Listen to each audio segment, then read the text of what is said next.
Para mí es un honor presentarles al Padre Raúl. Bienvenido, Padre Raúl, a esta su casa, esta su comunidad. Aquí estamos, hermanos, deseosos de escucharle. Y hoy el Padre Raúl nos va a hablar de un tema bastante complicadito, bastante espinoso, pero hay que hablarlo. Son situaciones que debemos nosotros los laicos también colaborar con el sacerdote para que la liturgia mejore. Y vamos a hablar de los abusos litúrgicos. Así que, Padre, un abrazo desde la distancia. Bienvenido. Muchísimas gracias por su disponibilidad, por su respuesta, por su sí. Y estamos contentos de tenerlo en esta tarde por acá. Y todos los hermanos, pues estamos felices. Bienvenido, Padre. La sala es suya. Nada, muchas gracias por la invitación. Desde hace un tiempo que me invitasteis a participar en este congreso. Lo único que yo pedí este día porque tenía unas obligaciones.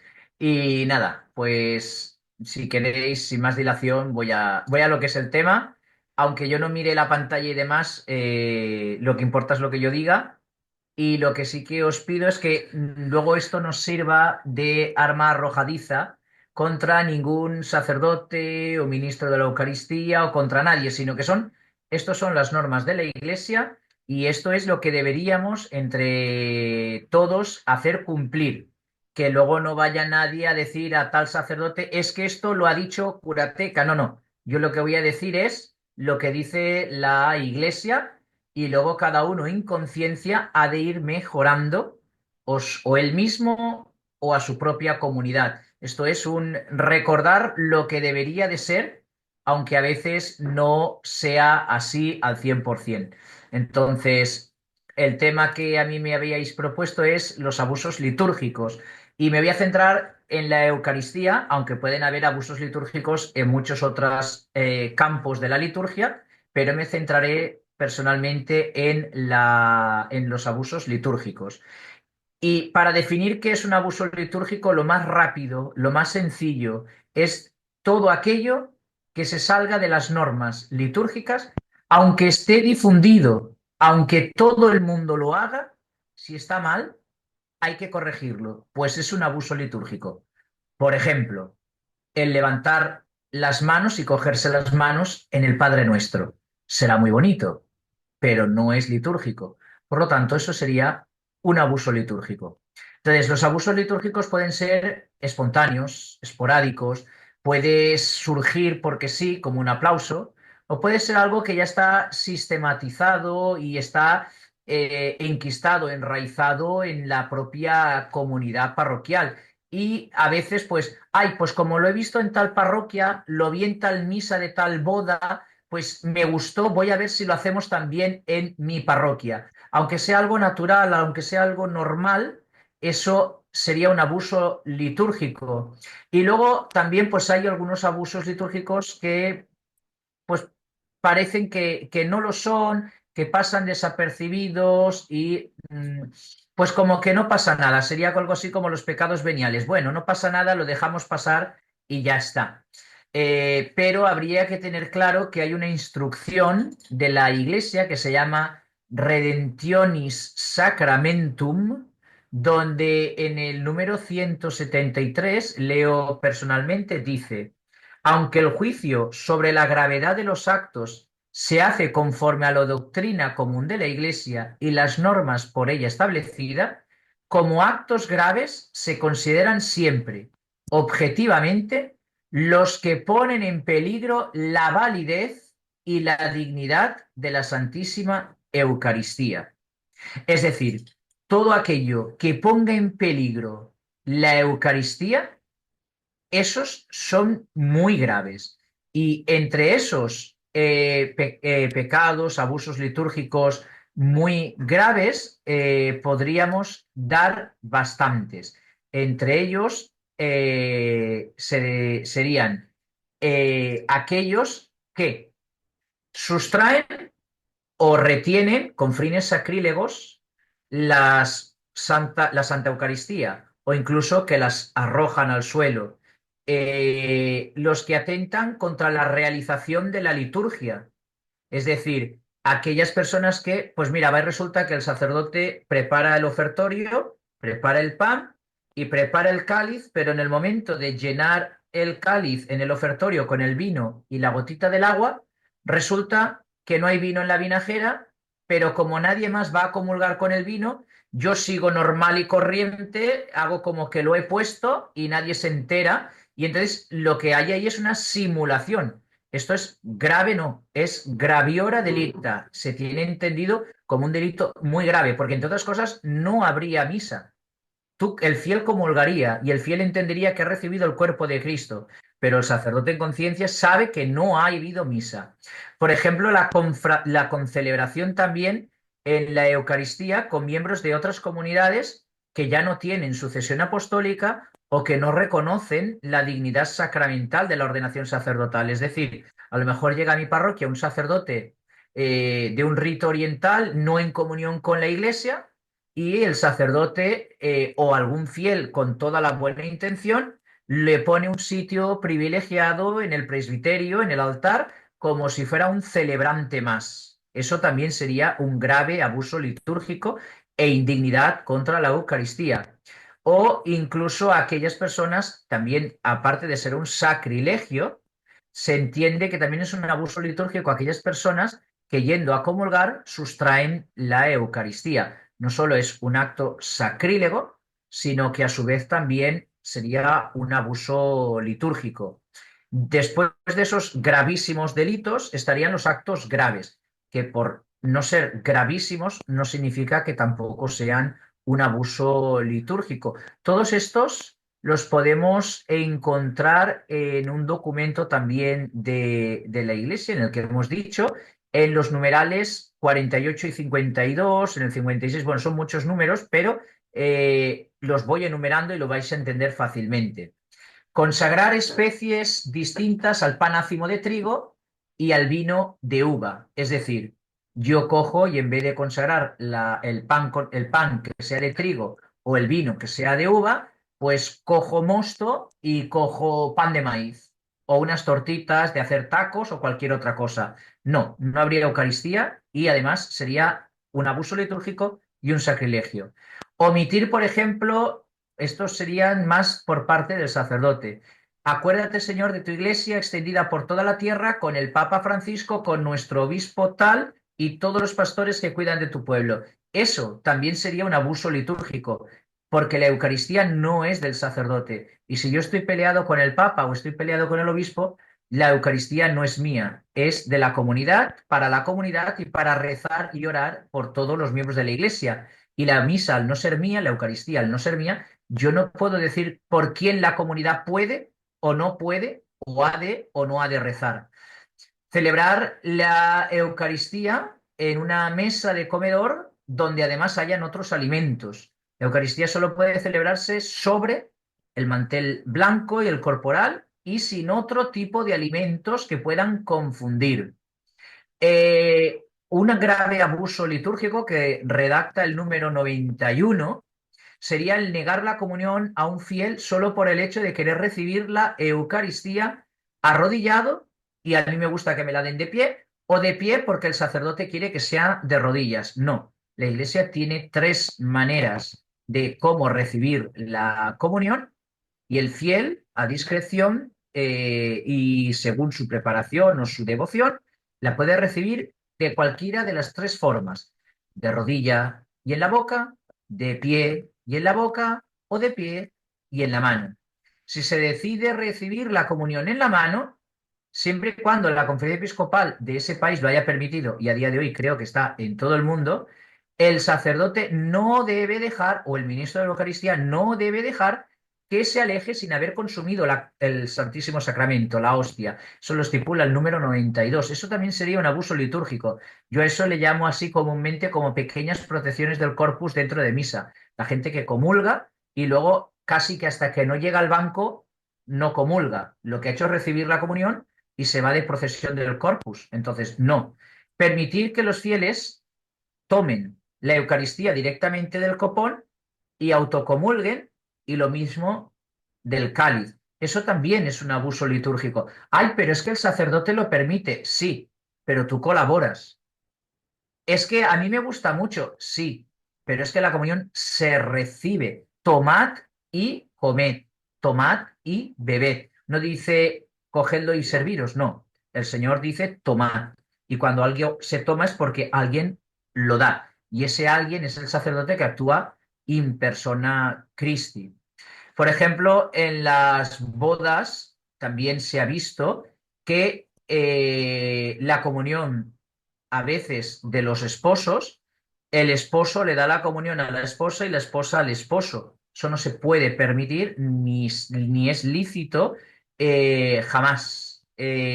Luego también otro de los graves peligros y a su vez también abuso litúrgico es permitir que durante la distribución de la Eucaristía, por ejemplo, llega el ofertorio, han venido en el ofertorio 7 copones de formas, pero el sacerdote levanta la vista y dice, con 2 tengo bastante. Los otros 5 se quedan en la credencia. Entonces, si se quedan en la credencia, esos copones no están consagrados. Pero ahí resulta que hay, pues ahora resulta que sí, que calculé mal. Y con disimulo, como el fiel no lo sabe, o por ignorancia un ministro de la Eucaristía lo coge y da la comunión con eso. Primero ha sido una negligencia del sacerdote, segundo se llama abuso litúrgico y tercero es una simulación de la Eucaristía. Entonces es no solo un abuso litúrgico, sino también un engaño a los fieles, distribuir durante la misa o antes de ella hostias no consagradas a manera de comunión. Todo lo que estoy diciendo está regulado en este documento que os había citado al principio, Redemptionis Sacramentum. Dar la comunión bajo las dos especies sin una debida precaución, por pequeño que sea, por la profanación de las especies. O que un sacerdote celebre la Eucaristía en un templo o en un lugar de cualquier otra religión que no sea cristiana católica. Eso también podría inducir a error, a duda, podría inducir perfectamente a que todo vale, todo sirve o en cualquier lugar se puede hacer la celebración de la Eucaristía. Otro de los más extendidos que se puede comprender en lugares de misión es utilizar vasos sagrados, pues vasos comunes. Coger un vaso de Duralex, un vaso de cristal, de vidrio, de cerámica, que sirva de cáliz y un platito o cuenca donde a lo mejor podríamos poner 7 u 8 galletitas de pasta de café y ahí ponemos el pan y con eso tenemos para hacer la Eucaristía. No, ahí, como dice el documento en su número 117, lo que habría es una falsa tributación de honor al Señor en el Santísimo Sacramento del altar, que aunque a los ojos de los fieles ahí está el Señor, pero oye, se debilita la visión a los ojos de los fieles de que ahí verdaderamente está el Señor. ¿Te importa nada cómo viene el Señor? No, los vasos sagrados han de ser vasos sagrados, han de ser con una dignidad y con un valor artístico para que no corramos ese peligro de debilitar a los ojos de los fieles la presencia real de Cristo. Otra de las grandes y muy extendidas como grave abuso litúrgico es cuando el sacerdote celebra la Eucaristía sin llevar las correspondientes vestiduras sagradas, o solo la estola, o la estola sobre la ropa que yo ahora mismo llevo, o que sobre el hábito de dominico, de franciscano, lo que sea, me pongo la estola sin un alba, sin una casulla, y con eso pues celebro la Eucaristía. No. Otro de los graves abusos litúrgicos, y aquí hay que incluir a todos, no solo a sacerdotes diáconos, sino también a los laicos, a los seglares, que es que cuando, por ejemplo, un jueves o en alguna ocasión se expone el Santísimo Sacramento del altar, se deje expuesto sin vigilancia. Eso también es un abuso litúrgico y además se corre el peligro de la profanación.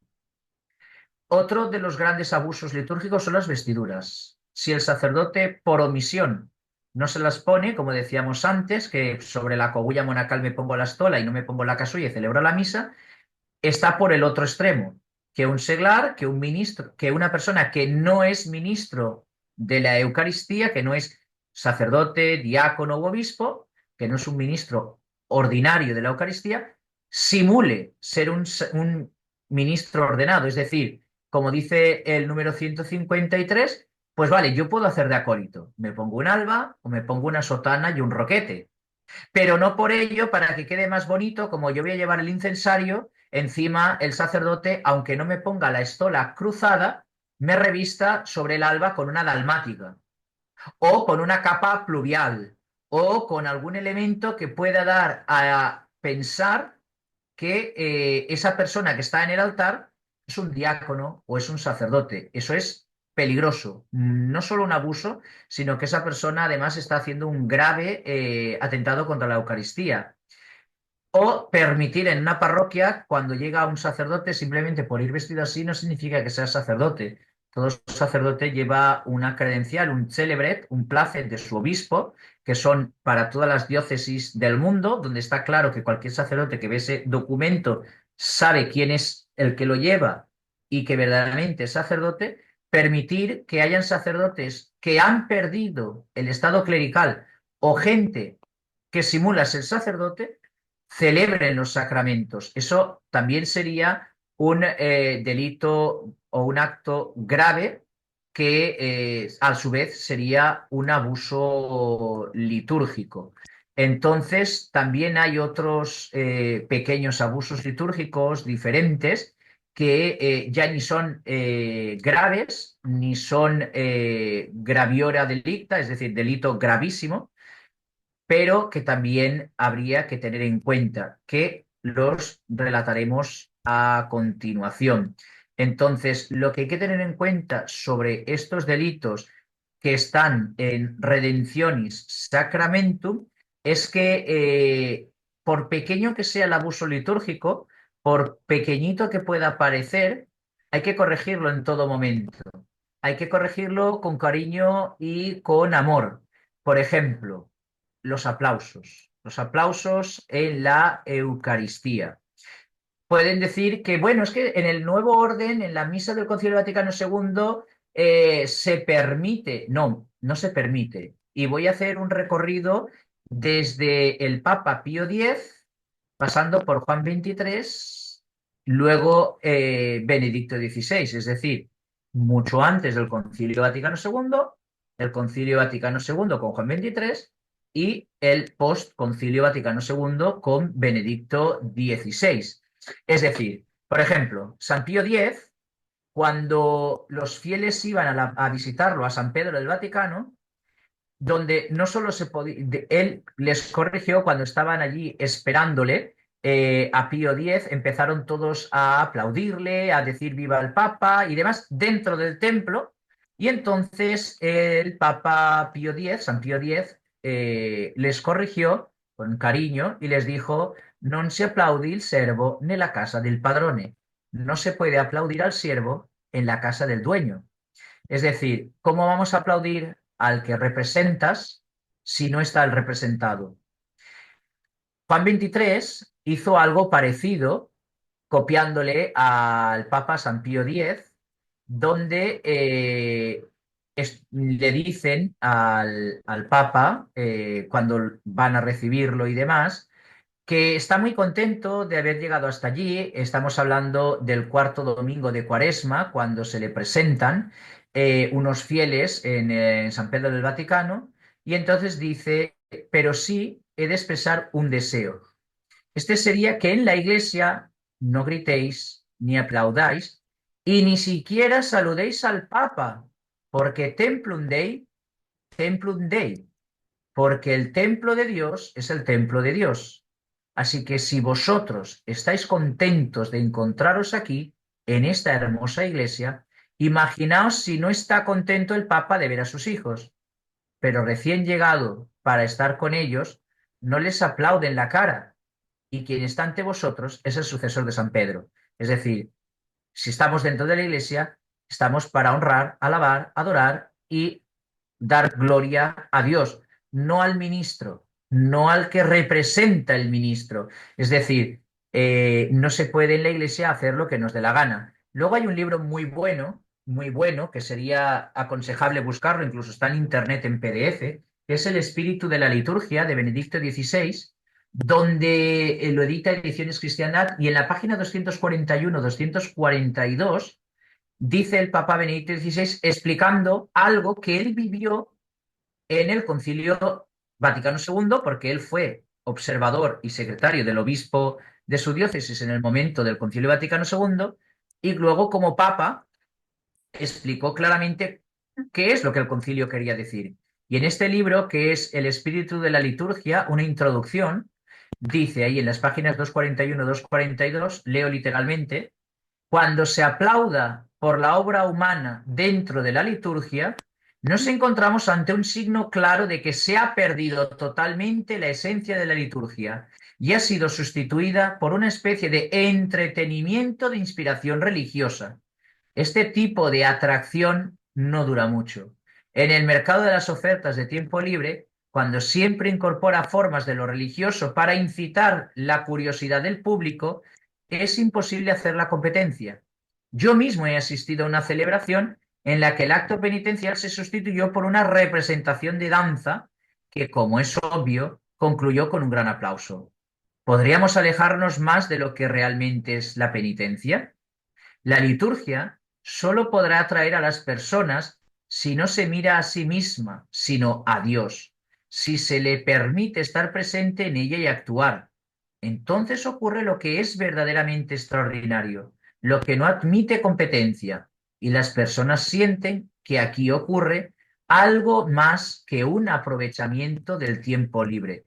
Es decir, no se puede ni se debe aplaudir porque eso es nuestro sentimiento, no es la liturgia, no dejamos actuar a Dios. ¿Eso significa que no puedo expresar mis sentimientos en las celebraciones eucarísticas? No, al contrario, tú puedes sonreír, puedes llorar, puedes emocionarte, pero no puedes imponer un aplauso, no puedes imponer, de eso lo hablaremos un poquito más adelante, una postura corporal o no puedes imponer tu gusto a la liturgia, porque hay que recordar que la Eucaristía, cualquier sacramento, cualquier acto de la Iglesia, no es propiedad del sacerdote que la celebra, del obispo, del diácono, ni del fiel que participa, sino que es la historia, la tradición, el pozo de los siglos que ha ido decantando en una liturgia que no es nuestra, sino que es de Dios, para Dios y con un orden. Entonces existen peligros muy serios que a veces, pues, oye, pueden parecer que bonito, que bien, pero como decía el Papa Benedicto XVI en este libro del espíritu de la liturgia, lo sentimental, los gustos, los caprichos, pues se acaban cuando esa persona deja de, para él, tener sentido eso. Entonces, ¿qué aporta que alguien diga, pues aquí hay que aplaudir? Pues, ¿por qué? Porque es mi sentimiento, porque es lo que me gusta, pues a lo mejor a otro no le gusta. Entonces, cuando en la liturgia ponemos gustos, fastidiamos. Y por ese fastidio comenzamos a hacer abusos e incluso nos convertimos en tiranos. Si este no hace lo que yo he dicho, incluso mejor que no venga. Y hemos expulsado incluso así, con nuestras actitudes, a alguien de la celebración de la Eucaristía. Entonces, para ello hay que tener muy claro que hay dos, incluso tres documentos que hay que tener siempre en cuenta a la hora de saber si algo es o no es un abuso litúrgico. En primer lugar, la instrucción general del misal romano. ¿Dónde me encuentro yo eso? Delante del misal romano, delante del misal del altar, está explicado todo, absolutamente toda la Eucaristía con sus ritos, sus posturas, sus momentos, sus oraciones. Ahí está todo explicado. Y lo que no esté ahí explicado es que no existe, no se debe hacer ni se puede hacer. Otro de los lugares donde podemos acudir es al Código del Derecho Canónico, donde está especificado todos los sacramentos, aparte de la administración de la Iglesia, de los demás casos y temas que tienen las leyes eclesiásticas. Y el ceremonial de los obispos y el ceremonial de rito romano moderno. Todo eso sería nuestro marco jurídico donde uno puede y debe mirar si cuando prepara una celebración de la Eucaristía, lo que se va a hacer es conforme o será un abuso litúrgico o incluso más aún un delito grave contra la Eucaristía. Y a la vez, al ser un delito grave contra la Eucaristía, pues resulta que también estás haciendo una falta de caridad grave contra la comunidad, contra los hermanos que van a celebrar contigo la Eucaristía, porque ya no van a celebrar la Eucaristía, sino que van a celebrar un ritual que a ti te gusta y a ti te llena, y ya no les estás ofreciendo la misa. Entonces, ¿cuáles serían, por así decirlo, los 10 abusos litúrgicos más serios, más graves y más comunes? Pues en primer lugar, que el que preside la celebración de la Eucaristía o el que proclama algún texto no proclame lo que está prescrito. Es decir, por ejemplo, el Señor esté con vosotros y con tu espíritu. Y que el sacerdote, en vez de decir el Señor esté con vosotros, diga el Señor esté con vosotros y con vosotras. Que empiece con un lenguaje inclusivo o que cambie las fórmulas. Por ejemplo, estamos ahora en el primer domingo del Adviento. El Gloria no se proclama. Lógicamente, yo no lo proclamo y atiendo a la rúbrica. Pero pongamos que ya estamos en el tiempo de Navidad o que estamos en el tiempo de Pascua. Ay, pero tengo muchas celebraciones. Como llevamos todo el Adviento y toda la Cuaresma sin proclamar el Gloria, el domingo de Pascua y el domingo de Navidad, como tengo mucha prisa, como no se van a dar cuenta, tampoco lo proclamamos. Y omito ese texto, omito la proclamación de la oración del Gloria o del Credo. Entonces, eso sería un abuso litúrgico. Es decir, no decir, no proclamar o no hacer las fórmulas tal cual están prescritas en el ordinario de la Eucaristía. Otro abuso litúrgico sería interrumpir la Eucaristía. Por ejemplo, el sacerdote está celebrando la Eucaristía, sube el lector a proclamar la primera lectura y el sacerdote, por lo que sea, se levanta de la sede, se va a la sacristía, atiende una llamada y luego sube y el lector sigue proclamando las lecturas y cuando llega el momento del aleluya, ya el sacerdote se levanta y proclama el evangelio. Salvo por algo serio, grave, indisposición del sacerdote, lo que sea. Una vez comienza la Eucaristía, ya no se puede interrumpir, ni siquiera tampoco para realizar, por ejemplo, cuando se proclama el Evangelio, se proclama el Evangelio. No se pueden hacer teatros, representaciones. Eso no está permitido. Se proclama el Evangelio. O, por ejemplo, omitir la homilía y así hacemos un teatrito explicando con una dinámica, con un juego, con una danza, hacemos la explicación del Evangelio, porque claro, es una misa de niños. No, no existe la misa de niños. No existe en ningún misal romano, en ningún misal, encontraréis misas de niños, sino que encontraréis misas con niños, que es diferente. Cuando hay misas con niños, sí que hay tres cánones con un vocabulario un poco más infantil, un poco más adaptado, pero eso no significa que yo aparte, como ya está adaptado, aún pueda rebajarlo más. Eso sería un grave abuso litúrgico porque no estaríamos haciendo lo que nos dice el ordinario. Otro grave abuso litúrgico que también se suele dar mucho es omitir el rito penitencial. Por ejemplo, en Pascua hay dos opciones, o todos los domingos del año, a excepción del Adviento y de la Cuaresma. Luego ya me diréis, si queréis, si lo habéis visto, porque muchas veces se omite y hay gente que solo lo vive el domingo de la vigilia pascual. Se puede y se debe hacer la aspersión del agua y entonces se celebra el acto penitencial recordando el bautismo, que hemos sido llamados a ser criaturas nuevas y que por el bautismo ya se nos perdonaron los pecados. Y ahora, por el agua bendita, se nos recuerda y se nos invita a renovar ese consentimiento del bautismo y querer ser santos, es decir, una invitación a la penitencia. Pero hay gente que sustituye el acto penitencial como si todo el mundo ya fuera santo, no tuviera pecados, o lo sustituye como un servicio comunitario de penitencia. Doy una absolución general y ya está, y ya está todo arreglado, sin la confesión privada. no está permitido y no es normal. Cosa que, por ejemplo, el acto o el rito de la paz, si nos vamos a la ordenación general del misal romano en el número 112, el rito de la paz sí que es opcional. Yo no tengo, después de haber dicho las oraciones que tocan, decir, daos fraternalmente la paz. Yo lo puedo sustituir, no hace falta que lo haga. ¿Y por qué?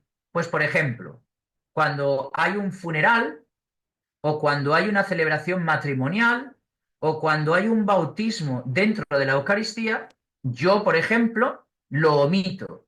Lo omito por el siguiente hecho, porque si nada puede interrumpir la misa, y he puesto el caso extremo de un sacerdote que a lo mejor se baje a la sacristía a atender una llamada de teléfono mientras está leyendo la lectura, proclamando la lectura el fiel, o directamente detiene la Eucaristía, atiende la llamada y luego sigue por donde estaba.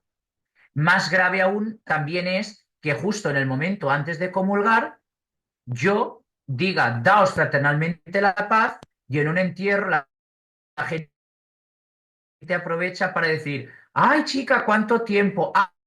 Ay, mira, hacía tiempo que no te veía. O en una boda, que mucha gente aprovecha pues para hacerse su foto, para hacer una crítica al traje del bautismo en un bautismo. Entonces, pues muchas veces viene que el rito de la paz sí se haga, pero también en momentos puntuales, como es algo opcional, no se haga. ¿Para qué? Para evitar la interrupción. Este cuarto abuso litúrgico, pues digamos que ya más o menos lo he dicho, que es el de sustituir u omitir la homilía, la explicación de las lecturas, de la explicación de las lecturas, pues por medio de algún teatrito, de alguna charla, de que suba un catequista y lea un pequeño texto o alguna de estas cuestiones. Eso no puede ser sustituido ni omitido. La homilía, como dice el catecismo, el Código de Derecho Canónico, perdón, en el 766 al 768, es una reflexión ordenada por un ministro ordenado de la Iglesia para la explicación de la lectura que se ha proclamado. Y nadie que no sea sacerdote, diácono u obispo puede pronunciar la homilía en una Eucaristía.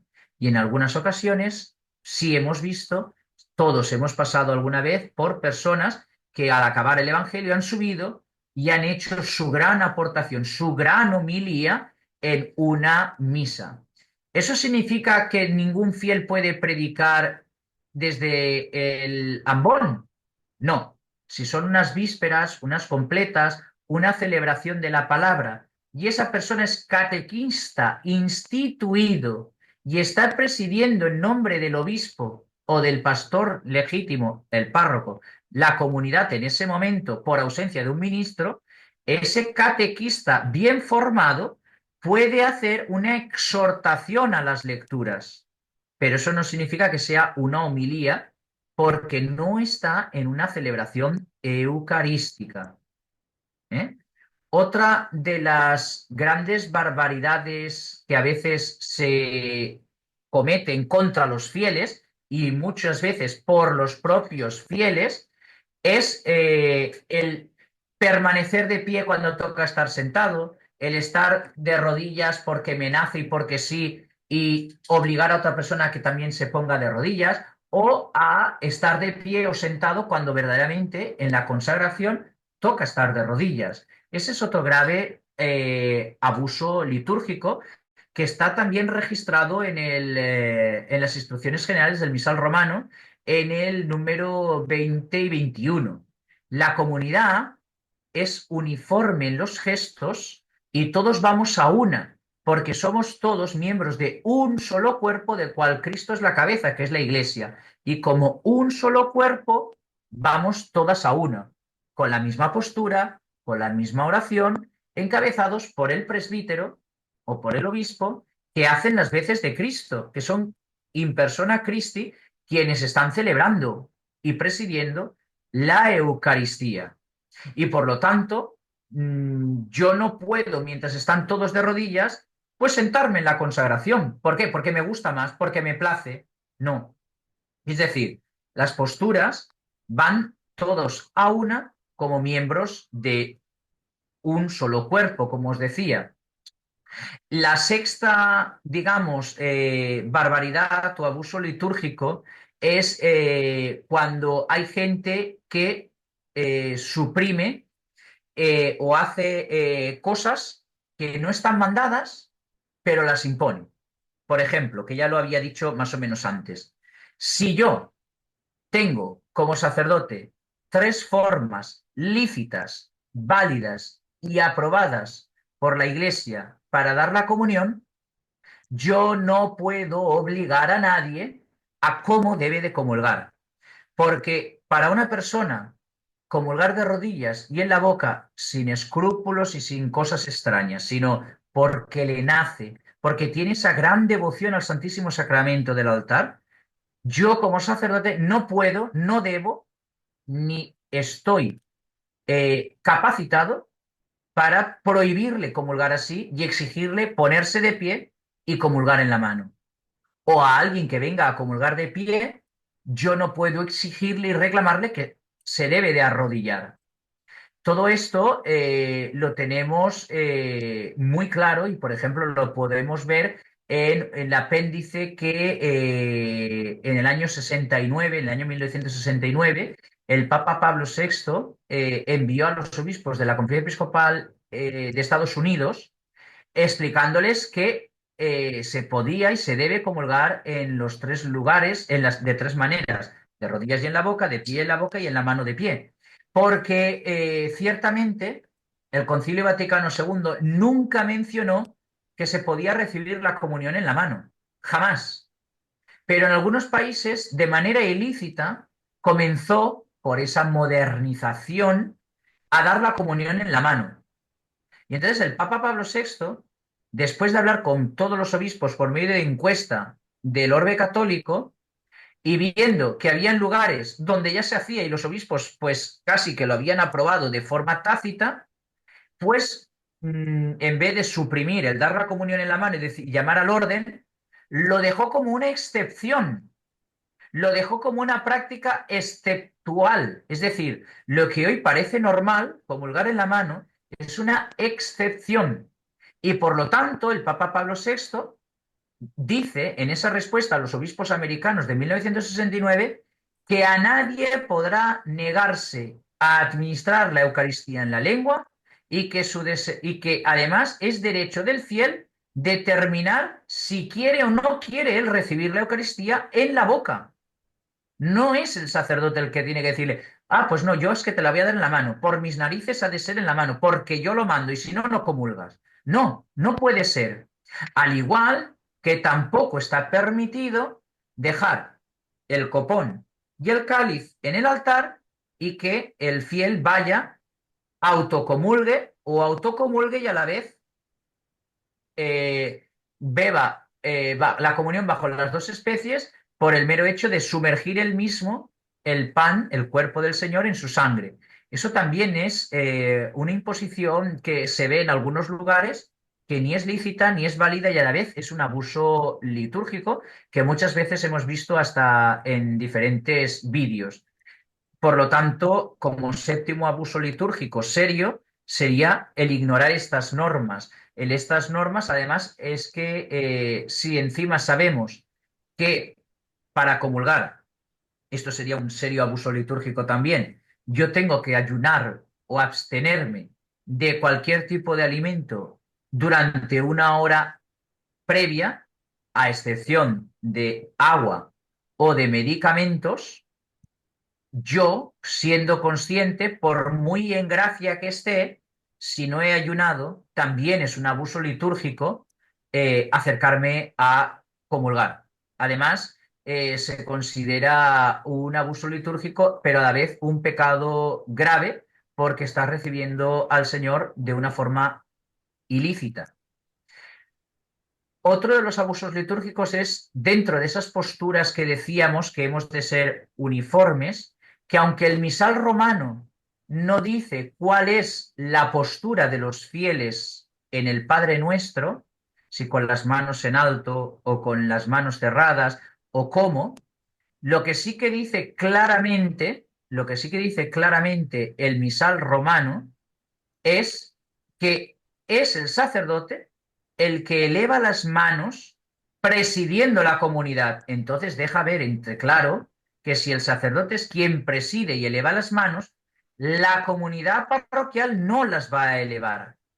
Pero hay una moda más seria que además hay que evitar, que está muy extendida en muchos sitios, tanto en Europa como en Iberoamérica, como en Estados Unidos mayormente, y además ante la cual actuó la Congregación para el Culto Divino ya en el año 1975 y posteriormente en el año 1981, que es que durante el Padre Nuestro todos se cogen de la mano, incluido el sacerdote. ¡Ay, queda muy bonito! Es que Padre Nuestro, y mire, Padre, estamos todos cogidos de la mano como una sola familia. No, no, la Congregación para el Culto Divino ya en el año 75 dijo claramente que debe, palabras textuales, debe ser repudiado. Es un gesto litúrgico introducido espontáneamente, pero por iniciativa personal y que no está en las rúbricas. Por lo tanto, ninguna otra persona puede agregar cualquier cosa a la liturgia por su propia autoridad. Y también reafirma que nunca el sacerdote, que queda muy bonito, que hayan los niños alrededor del altar, alrededor del sacerdote, junto a la comunión, cogidos de la mano. Nunca el sacerdote puede invitar a la congregación a ponerse delante del altar y tomarse de las manos durante la consagración o el Padre Nuestro. El único que permanece en el santuario, en el altar, es el sacerdote y los ministros ordenados. Y muchas veces, porque queda bonito, porque está bien, porque nos gusta, hemos hecho celebraciones de la primera comunión o de celebraciones con niños. Repito, no existen las misas de niños, sino misas con niños, donde los hemos llamado al altar desde el momento, por ejemplo, de la oración de los fieles. Los hemos puesto alrededor del altar junto con el sacerdote porque queda bonito, se cogen de las manos en el Padre Nuestro, incluso elevan las manos a una mala todos y cosas así. Eso está prohibido y también lo recuerda la Congregación para la Doctrina del Culto Divino en el año 1981. Otro de los abusos litúrgicos que además nos vienen de iglesias evangélicas como las pentecostales, es decir, iglesias no reconocidas y que ni siquiera están en el diálogo ecuménico, es la introducción de la danza litúrgica. Ay, pero el Papa en la JMJ de Lisboa consintió una danza litúrgica. Sí, pero no era en la misa, era en una celebración de la palabra, en una vigilia, no era en la misa, porque no podemos interrumpir el orden normal por un espectáculo, que es esto que nos recordaba Benedicto XVI en el Espíritu de la Liturgia, en el libro que os he citado, donde como a mitad de la celebración ahora viene una danza. Lógicamente van a venir los aplausos, vamos a querer aplaudir a mi hija, a mi nieta, a mi amiga, a mi vecina, a mi esposo o a mi esposa que ha cantado divinamente el salmo a la vez que mi sobrino lo bailaba junto con mi vecina. Y se jorobó el invento, porque en vez de escuchar la proclamación de un salmo o una celebración de una danza, pongamos, simbolizando Pentecostés, pues se ha convertido en un concierto o en un show y ya dejó de ser liturgia para ser un espectáculo. Por lo tanto, como dice la Congregación para el Culto Divino, hemos convertido la liturgia a un mero entretenimiento en el cual pues no hay adoración, hay entretenimiento.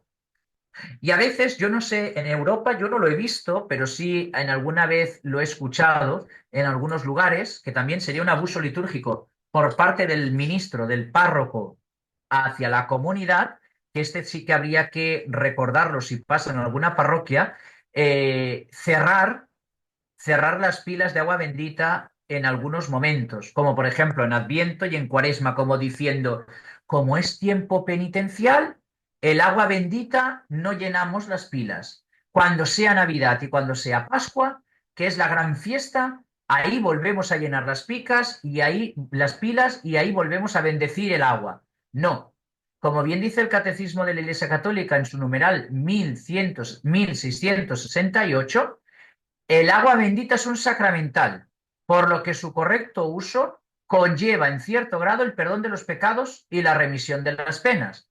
Y por lo tanto, como es un sacramental que en cierto grado lleva al perdón de los pecados veniales y a la remisión de las penas, ¿cómo vas a cerrar las aguas benditas de las pilas en tiempo penitencial como es el Adviento y la Cuaresma? Es un contrasentido. Entonces, un sacerdote, por su propia cuenta, no puede, no debe y no ha de hacer lo que no le corresponde en este sentido, porque a veces pasa esto. Y ¿cómo corregir todo este tipo de abusos, de salidas de tono en la liturgia? Pues mira, en primer lugar, no escandalizarse. Todos somos humanos, todos nos podemos equivocar, todos tenemos errores, pero dentro de esos errores, lo que toca hacer es lo siguiente: acercarse al sacerdote en privado y decirle, mire, padre, yo creo que esto y esto, conforme a derecho, conforme a lo que toca, usted aquí está cometiendo un abuso litúrgico. Usted debe de celebrar no solo con el alba y la estola, sino que debe de ponerse la casulla. Es que hace mucha calor, hijo mío. Sí, sí, pues el que está en el campo un día de poniente podando o el que está en la obra un día de lluvia, también pasa frío y pasa calor y se lo tiene que poner todo por su bien. Y usted ni está en el campo ni está en la obra. Debe usted ponerse la casulla, por poner un ejemplo. Y se lo corrige a uno en privado.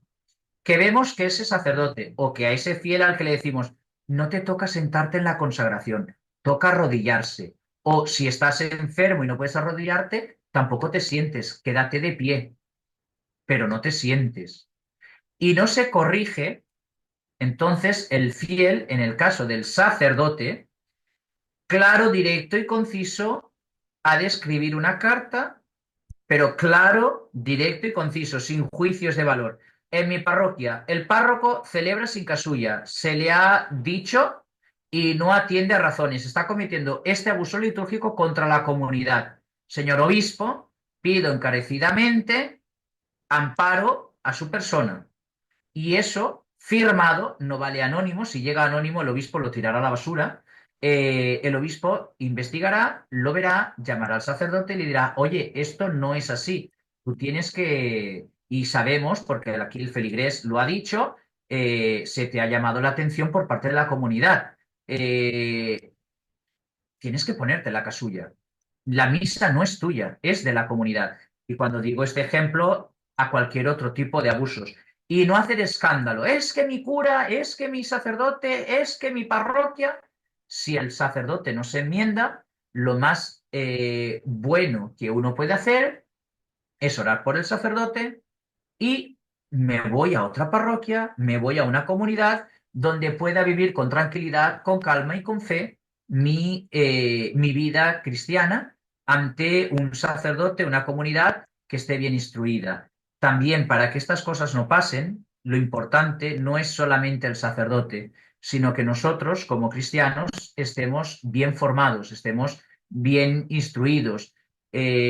Como por ejemplo, sabemos que la celebración de la liturgia implica que un sábado por la tarde o un domingo se proclama una primera lectura, un salmo, una segunda lectura y el Evangelio. Eso no significa que porque mañana sea Santa Teresa de Calcuta, como a mí me gusta mucho este poema de Santa Teresa de Calcuta, yo cojo el salmo, lo quito y pongo ese poema de Santa Teresa de Calcuta. No, no, aunque el sacerdote te diga, ah, pues muy bien, qué bonito. No, por eso hay que saber formarse en qué es la Eucaristía, que es el centro y culmen de la vida del cristiano, que la Eucaristía no es nuestra, no es para mí, no es propia, no soy dueño de ella y por lo tanto no puedo hacer lo que me dé la gana.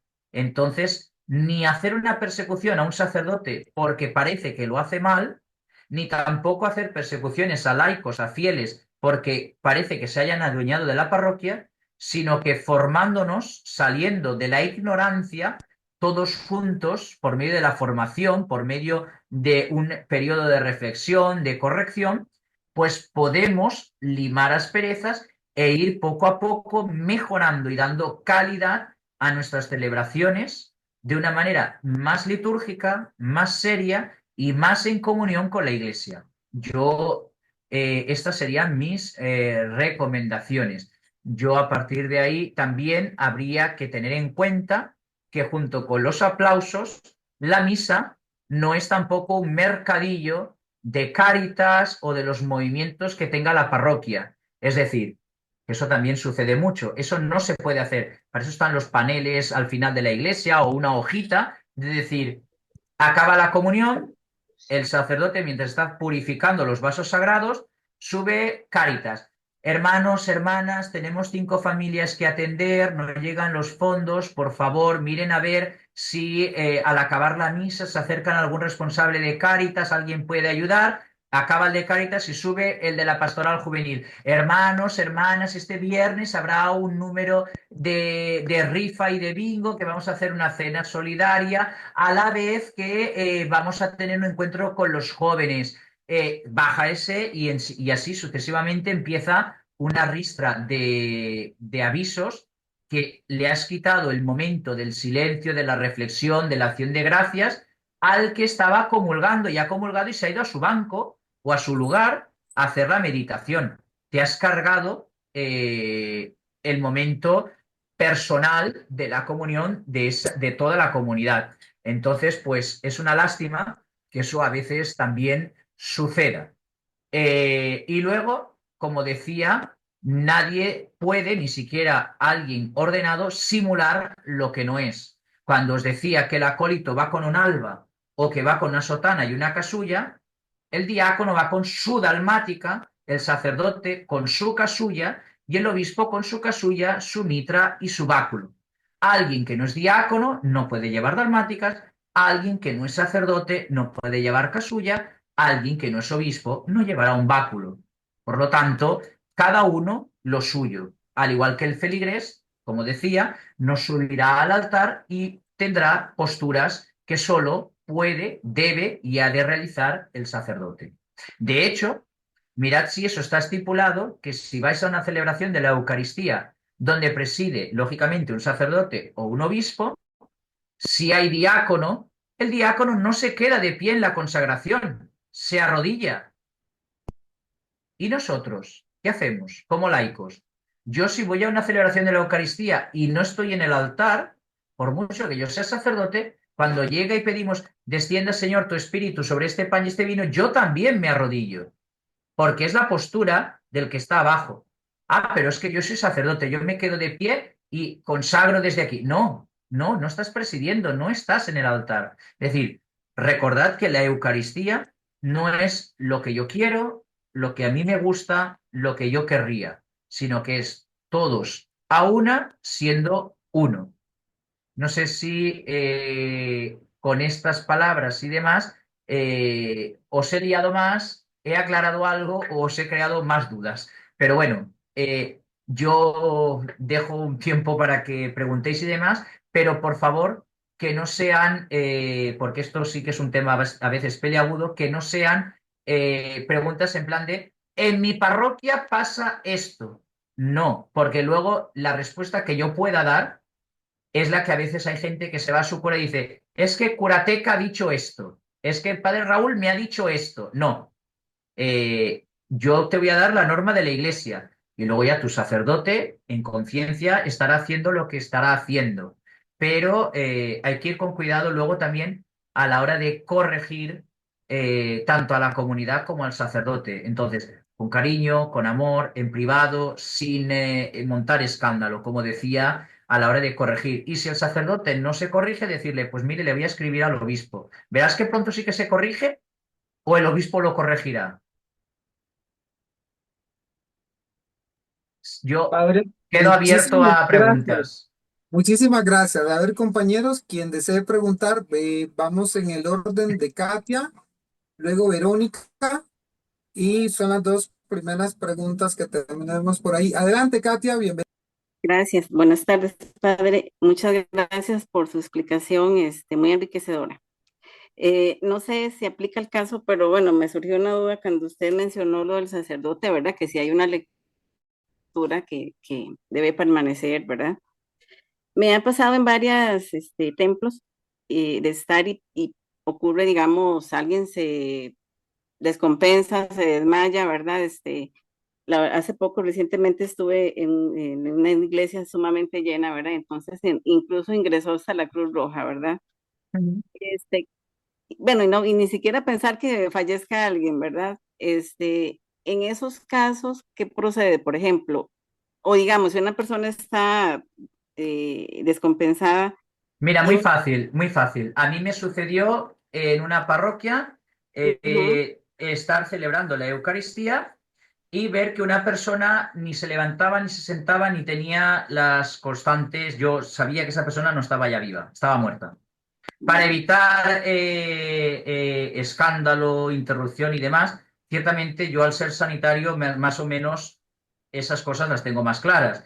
Pero ¿qué es lo que hay que hacer? Para eso está, llamémosle acomodadores, ujieres, acólitos, siempre hay animadores de liturgia en la comunidad parroquial. Una vez que una persona no se encuentra bien o lo que sea, se le acompaña a un lugar hacia el final de la iglesia donde no molesta y si tienen que entrar sanitarios no interrumpen ni hacen escándalo y a esas personas se les atiende allí con total tranquilidad mientras la liturgia continúa funcionando, continúa su ritmo normal. Qué egoísta el sacerdote que no ha interrumpido la misa y no se ha interesado por mi abuela. No, el sacerdote tiene a dos personas o a tres o a una al final de la iglesia sentada como una especie de ujier o de acomodador, que era el ministerio laical en la iglesia antigua, que era el de hostiario, el que abría las puertas y acompañaba al fiel al banco y le decía, usted aquí, usted allá, o ahora es...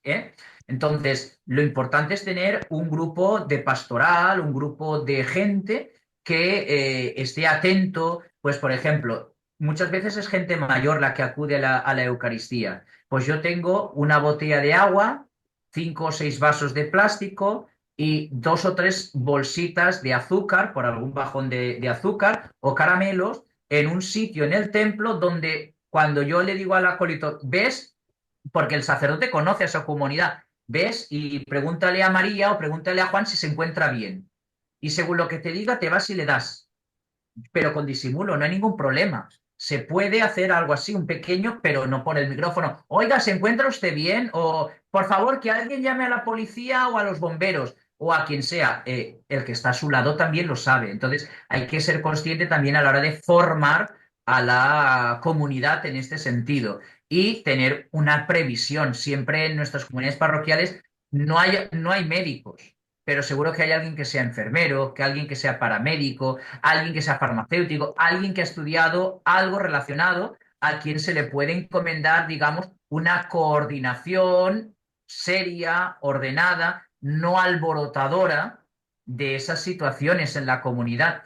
Entonces, eso se puede prever teniendo alguna persona así, igual que cuando hay alguna fiesta o romería, algún gran santuario, nos acompaña una ambulancia, incluso las autoridades cortan alguna calle que otra y demás. También dentro de las parroquias nosotros debemos de tener pendiente, pues eso, una botellita de agua, 2 o 3 sobres de azúcar por si hay algún bajón de azúcar, alguien que pueda hacer de pronto socorro ante estas necesidades sin tener que alborotar a la comunidad y decir, pues mira, si el abuelito se desmaya, pues mira, entre dos cogidos del brazo, lo sacamos un poquito, lo sentamos aquí en la nave lateral, donde no hay escándalo y nadie mira, y mientras vienen los sanitarios, uno en la puerta, por aquí está aquí esta persona. Y ya está. Yo esa situación la tuve con una señora, ya te digo, que al acabar el Evangelio yo vi que ya no y había fallecido.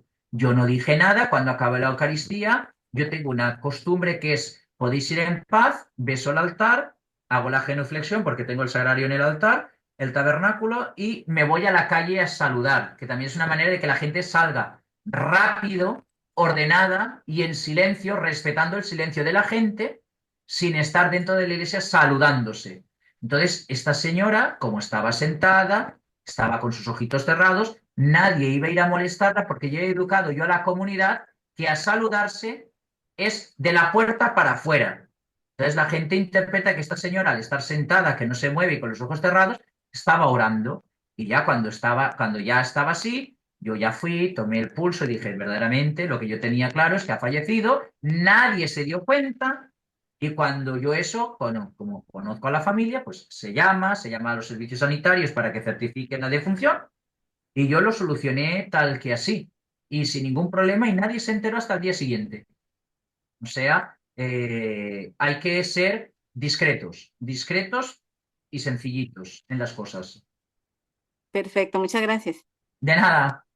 Excelente, muchas gracias. Verónica, por favor, adelante con tu pregunta.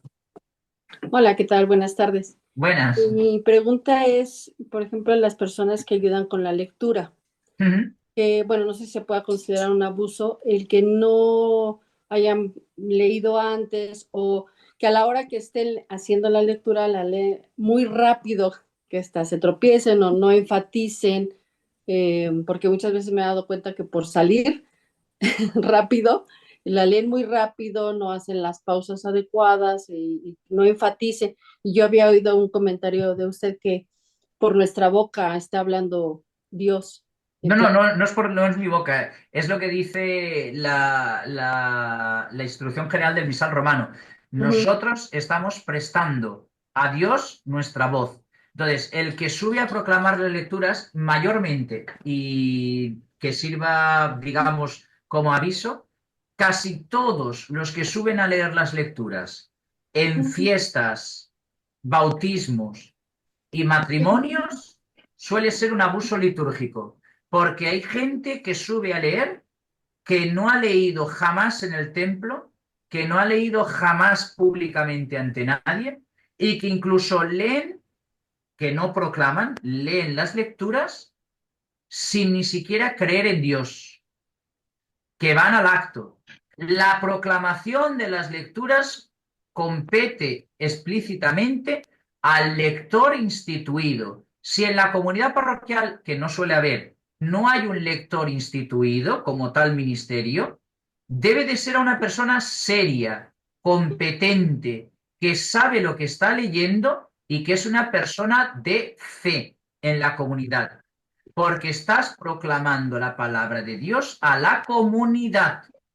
Y entonces sí sería un abuso litúrgico el querer leer por subir, que me vean, aparentar. Y ya si encima a eso le añadimos que en vez de decir lectura de la carta del apóstol San Pablo a los tesalonicenses, empezamos con lectura de la carta del apóstol y ya leemos mal, pues lógicamente estás haciendo un flaco favor a la comunidad parroquial en uno de los momentos más importantes de la celebración, que es alimentarnos de la palabra de Dios para lo que luego vamos a celebrar y alimentarnos, que es del pan de vida y del cáliz de salvación. Entonces, sí, podría considerarse un abuso litúrgico y compete al párroco o al sacerdote o al equipo de liturgia que el sacerdote haya constituido para esa parroquia en elegir buenos lectores porque si no, estamos haciendo un flaco favor a la comunidad, que es que no se enteran de las lecturas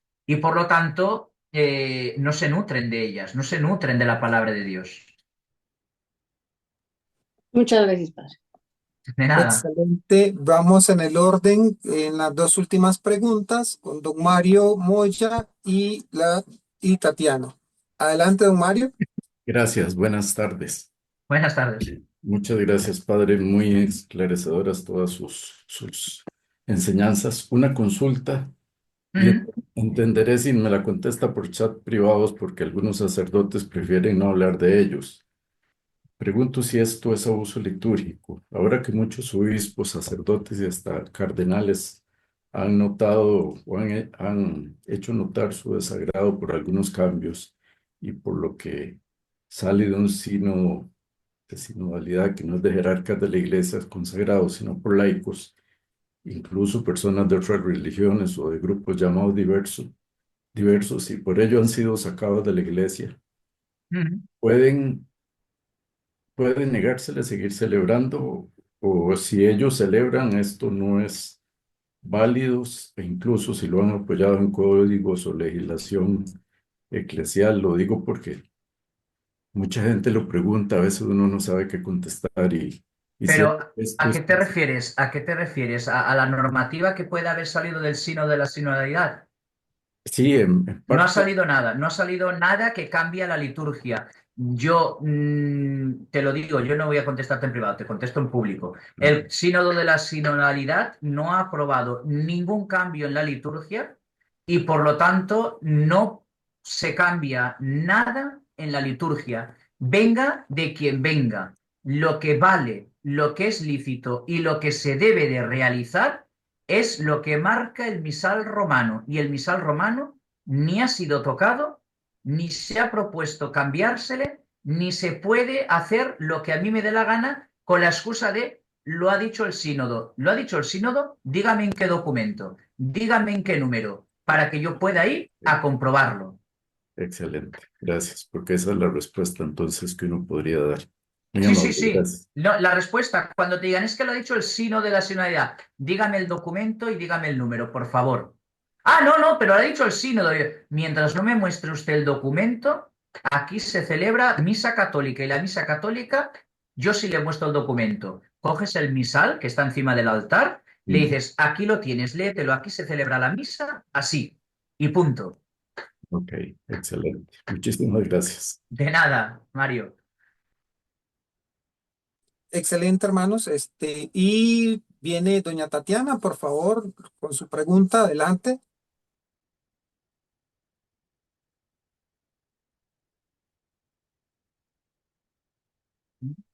Tatiana, ¿estás por ahí?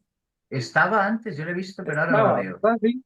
Bueno, por mientras, adelante, Diana. Diana,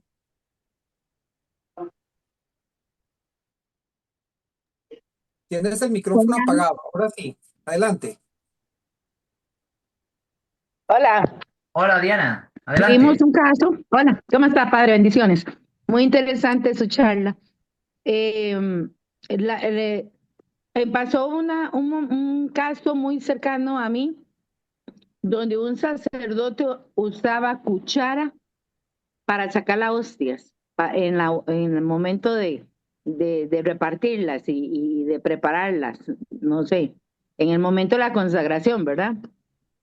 ¿Eso es correcto o no correcto? Porque hicimos las consultas, una amiga y yo, y me decían que es que uno tiene que respetar como lo maneja el padre, No, pero nunca hemos visto una cuchara en el momento así de la consagración. la única cuchara permitida en la liturgia es en el ofertorio una cucharita muy, muy, muy, muy pequeña para echar esa cantidad de agua en el cáliz. Y a día de hoy no se gasta. A día de hoy el sacerdote echa una gotita, porque ya las vinajeras son diferentes a las que habían antiguamente, son más pequeñas, son más útiles y no hace falta la cucharita y punto. La consagración pone y toma en sus manos, y lo dice así en las rúbricas, en rojo, que por eso son rúbricas, rubro del rojo. El sacerdote toma en sus manos el pan y pronuncia de forma alta y clara las siguientes palabras: tomad y comed todos de él. Es decir, toma en sus manos. Punto. Ujú. Si lo toma en cuchara, si lo toma con pinzas, si lo toma con guantes, eso es un abuso litúrgico y una barbaridad contra la Eucaristía. Es decir, se toma en manos, y a la hora de dar la comunión se da con la mano. No se da con cucharas, con pinzas o con cosas extrañas. Sí, a Eh, nosotros nos extrañó demasiado. Y pues la compañera mía es de liturgia también y de todo. Hicimos la consulta, ¿verdad? Pero nos dijeron que no, que se tenía que respetar y siempre me quedó esa duda porque nunca no, había visto un sacerdote en esa situación. yo, la única manera, pongamos por caso, en que se puede respetar esto sería que, a lo mejor, no lo sé el caso, sería que el sacerdote tuviera algún problema de salud en la piel, en las manos, y por evitar algún problema de transmisión de la enfermedad, celebrar la Eucaristía así, de no tocar las especies a la hora de consagrar y de distribuir la comunión. Pero ni siquiera un sacerdote enfermo se priva de tomar el pan en sus manos, porque aunque tengas el copón lleno, la única que has tocado es la tuya y por lo tanto no vas a transmitir ninguna enfermedad, porque para eso están también los ministros de la Eucaristía, para que si tú por enfermedad no debes tocarlas, ellos extraordinariamente distribuyan la comunión. Eso de respetar porque el sacerdote lo haga, o eso de respetar porque es bonito, o eso de respetar porque queda bien, no solo es un abuso litúrgico, sino que es cronificar o hacer crónico un problema que se va a convertir en una moda o en algo normal. Y luego, cuando venga alguien que de verdad lo haga bien, le va a decir, no, es que esto se hace así, como si lo normal fuera lo malo. No, Exactamente. eso no es Y bueno. este mismo sacerdote, cuando dio la comunión, le dice, ahí van tres, ¿verdad? De un solo, pero en forma, lo sentí yo como burlesco, ¿verdad? Bueno, es que Eh, también hay sacerdotes y sacerdotes, pero yo personalmente, en vez de hacer la consulta, no sé a quién haríais la consulta, pero primero le hubiera preguntado a él por qué usted hace esto y si la respuesta no nos conviene, no nos convence, yo hubiera dicho, bueno, yo pienso que esto no es lo correcto, voy a informar al obispo a ver qué me responde el obispo. Ese sería el proceder sin hacer escándalo, sin decir luego a la comunidad, hemos ido a denunciar al párroco, al obispo, hemos ido a decirle al obispo tal del cura. No, uno va y le comenta al obispo y le dice por escrito, mire, pasa esto, esto y esto en mi comunidad parroquial, nos parece extraño, quisiéramos una respuesta de usted que es el pastor de la iglesia. Y ya está. sí. No, y también pasó otra situación de que usted dice, bueno, hablar con el párroco y de todo. En dado caso, a mí me ha pasado circunstancias donde le he tenido que decir al párroco con todo el respeto, si algún detalle eh, tal vez que uno pues se lo vio, lo tuvo o estuvo presente o así o que vas a decirle a un sacerdote, me parece que, no te estoy juzgando, pero me parece que estás actuando mal por esto y esto y esto, pues en mi caso, muchos se ofenden.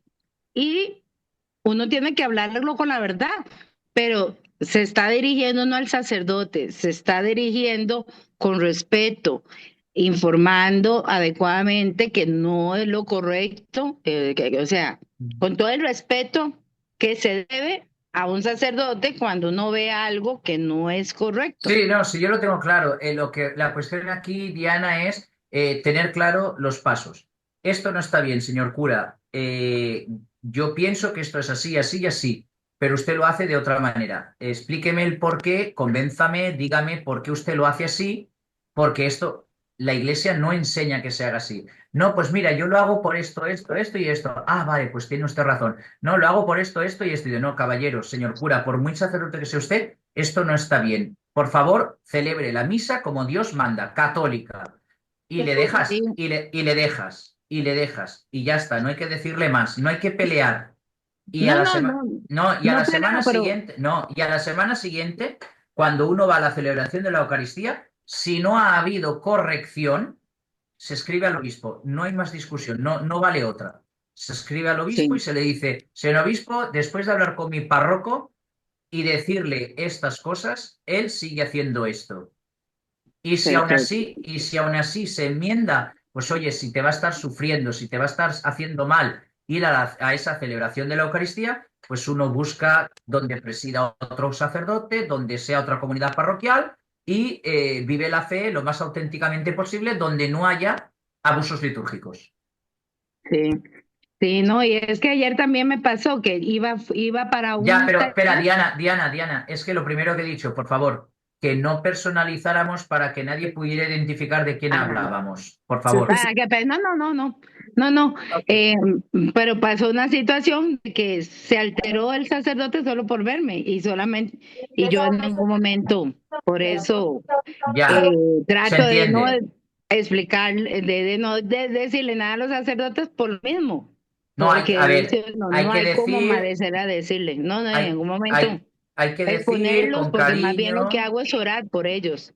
Eso siempre hay que hacerlo, pero hay que hacerlo Ajá. con cariño y con fundamento, no porque hoy sin querer haya hecho una cosa o vamos a estar todo el día machacando como si eso fuera un Ah, abuso no, litúrgico. No, no, para seriedad, nada. cuando algo sea crónico y claro. Por ejemplo, una pregunta que hay por aquí de Flor María, que si hay problema en ir a la Eucaristía con un uniforme de grupo. No, si el uniforme es un uniforme decente, es un uniforme que no es digamos, indecoroso, no hay ningún problema en ir como grupo scout, de colegio o de lo que sea a la celebración de la Eucaristía, no hay ningún problema. Eso me pegó porque le Ok. entendí de brujo y no de grupo. Nada, Pero tranquila. Bueno, Ok. Diana, perfecto, padre. ánimo, Por lo Va, menos me dejó tranquila con esa respuesta, ¿verdad? ánimo, Eh, lo importante es decir la verdad con respeto con caridad. a la persona sin divulgar, y yo lo que hago es poner en oración, que Dios se encargue de lo demás. Ánimo, María, bien. muchísimas gracias. Dios le bendiga. Gracias, igualmente. Diana, por la pregunta. Ah, Vamos a ir a la última pregunta por una cuestión de tiempo y porque tenemos que continuar con el programa. Y don Edgar, por favor, adelante. Sí, muy buenas tardes, saludos a todos. Excelente charla. Tengo dos dudas. Edgar, un segundo, por favor, un segundo. Josué, el Sínodo de la Solidaridad no ha introducido nada nuevo. No digamos, va a introducir homilías de laicos, va a hacer esto, va a hacer lo otro. No puede el Sínodo tocar un sacramento. No digamos lo que no es. Y cuidado con caer en las redes de personas que se dedican a hacer anuncios extraños de cosas que la Iglesia no ha dicho. Cuidado, porque hay muchos por ahí diciendo, es que el sínodo va a hacer que hayan bodas homosexuales. No, es que el sínodo ha dicho que van a haber diaconisas. No, el sínodo no ha dicho nada de eso y muchas veces hay gente que se tira a los brazos del sensacionalismo. Cuidado con eso, Josué, cuidado con eso. Ni siquiera en los borradores del sínodo hay nada respecto a la liturgia que hable de la homilía por parte de los laicos. Edgar, perdóname. Ok, muchas gracias. Le decía que excelente exposición, excelente. Tengo dos dudas. Cuando el padre está consagrando y los presentes nos hincamos, ¿cuál es la posición correcta de los que estamos frente del cáliz y el pan? Es mirar hacia el padre está levantando ese momento litúrgico. Mira, Esa es muy una. fácil. Sí, te la respondo y luego me haces la segunda. Porque así no nos liamos. Cuando el sacerdote eleva el cuerpo de Cristo y eleva la sangre de Cristo, la eleva cuando antes celebraba atorientes para que el laico, para que el fiel la viera y la venerara y la honrara. Entonces, si yo, aunque esté ad populum de cara al pueblo, la levanto con la misma intención, para que tú la veas, la veneres y la adores. Entonces, si yo la levanto para que tú la veas, no voy a inclinar la cabeza, porque entonces, ¿para qué la levanto? ¿Para qué la presento a la comunidad? Entonces, lo normal, lo lógico de estando de rodillas es mirarla. Y cuando el sacerdote se arrodilla, que hace la genuflexión porque ha dejado el cuerpo de Cristo sobre la patena o el cáliz con la sangre de Cristo sobre el corporal, es cuando yo, después de mirarla, arrodillado, me inclino como el sacerdote y la adoro. Esa sería la normal, la lógica y la más litúrgica. Ok, Y Ok, la otra que tenías, ¿cuál era, Edgar? y la segunda, bueno, ahora estabas hablando sobre cuando se reza el Padre Nuestro, que la gente, el Padre se da las manos. Pues, Ujú. ¿cuál es la posición correcta cuando se adora el Padre Nuestro? ¿Cuál es la indicación que debe de hacerse? Porque mucha gente levanta, Mírame, mírame, sí, te veo, ok,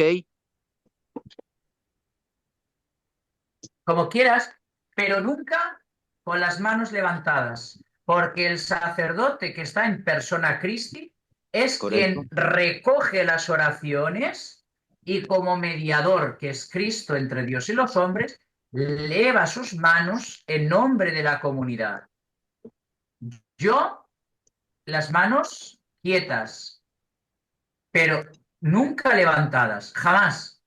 Aunque hayan sacerdotes que lo digan, aunque hayan comunidades que lo hagan, el misal romano lo dice. El sacerdote, si fuera la comunidad, diría, toda la asamblea elevará las manos y el sacerdote dirá, fieles a la recomendación del Salvador y siguiendo su enseñanza, nos atrevemos a decir, ala, y todos ponemos las manos. No, el misal pone el sacerdote. De hecho, si te das cuenta, fíjate, incluso en las misas presididas por el Papa, ¿cómo es posible que los laicos abráis las manos en el Padre Nuestro y un diácono no? ¿Cómo es posible?